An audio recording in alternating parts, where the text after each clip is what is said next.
Okay, looks like we are back to the narrow gauge life. Nothing wrong with that. Season 4 was mainly about them, and it's been a while since we've had a story since then. As we can see, Rusty was helping Peter Sam with some trucks. Don't tell me we're gonna have another runaway, though. Let's break away. Their loads were heavy, and the couplings old. One snapped.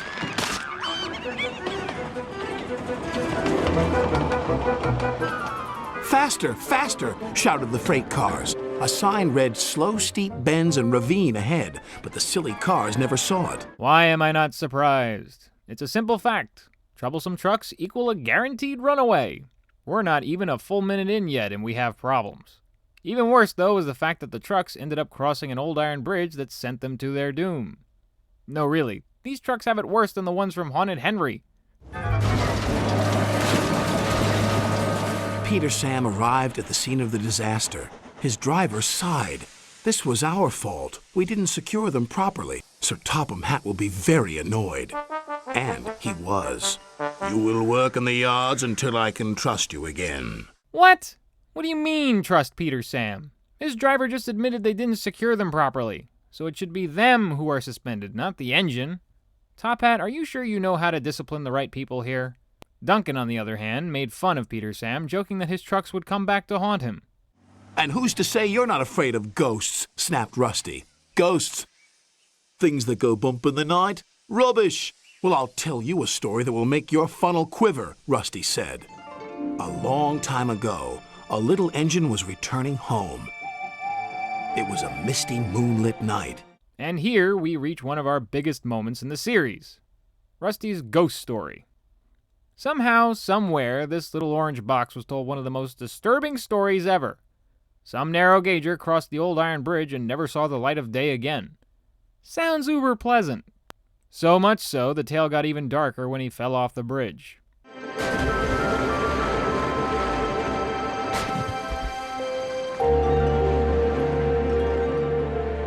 He was never found again. But many a workman will tell you that when the moon is full, they have seen the little engine trying to get home. But he never reaches the other side. Ugh, goosebumps. As I said, Alec Baldwin has been half and half when it comes to voicing characters in this show. However, his storytelling skills are so effective, it's insane. Plus, his voice for Duncan isn't bad either. Of course, Duncan, being a naysayer, thought it was all nonsense. And Rusty just blew him off too. That's the best way to deal with someone like that. This gave Peter Sam's driver an idea. Let's play a trick on Duncan. The next day he spoke to Duncan's driver and fireman, who agreed. We'll do it tonight. Duncan had to take coal cars to the slate mines and then bring cars back. Well, at least he's not rock and rolling on his line. That is, after all, where those trucks full of slate came from. But really, he's smart for not doing that on the old iron bridge, otherwise he would have fell off too. But as time went on, Duncan began to think more and more about Rusty's story. And the later and later it got, the faster he wanted to get home. When night fell, they set off. The mists were rising around the old iron bridge. Upon almost fully crossing the old iron bridge, Duncan was met by a strange apparition. To his crew, they only resembled lightning bugs. But to Duncan, it looked more like an actual engine. See, now my question is, though, was this a story Rusty believed, or just conveyed a story he didn't believe, but just wanted to rattle Duncan's cab? Because it's apparent this story might actually be real. It's the ghost! Take me back! Take me back, please! When Duncan reached the safety of his shed, he closed his eyes tightly. Spooked, are you, Duncan? Laughed his driver. No, I'm asleep. And Duncan refused to open his eyes. He did, though, when he thought his driver wasn't looking, just to make sure that he was still there. I'm not surprised. An event like that? Yeah, that'll scar you for life. And I mean that for Duncan and myself. As I had mentioned in the Haunted Henry episode, I had the Spills and Chills and Other Thomas Thrills home videotape. And this was one of the most deeply disturbing and unsettling stories in the show, as it has been for many fans in the series. This was by far the darkest of stories told on Thomas and Friends, and probably one of the most memorable. Poor Peter Sam can't seem to cut a break when getting into accidental trouble. For Duncan, though, he experienced a Gornism with a much larger magnitude.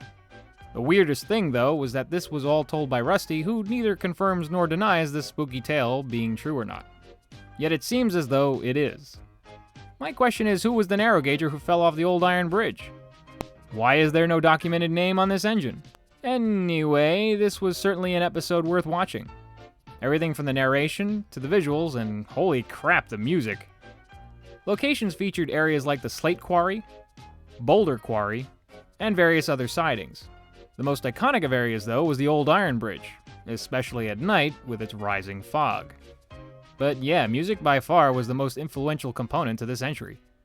We heard a little bit of the Skarloey Railway theme at the start, but the rest featured Duncan's Spooked theme for the remainder of the story, and by golly was it well composed. Kudos to Campbell and O'Donnell, again! Next episode is Rusty and the Boulder. Thanks for watching.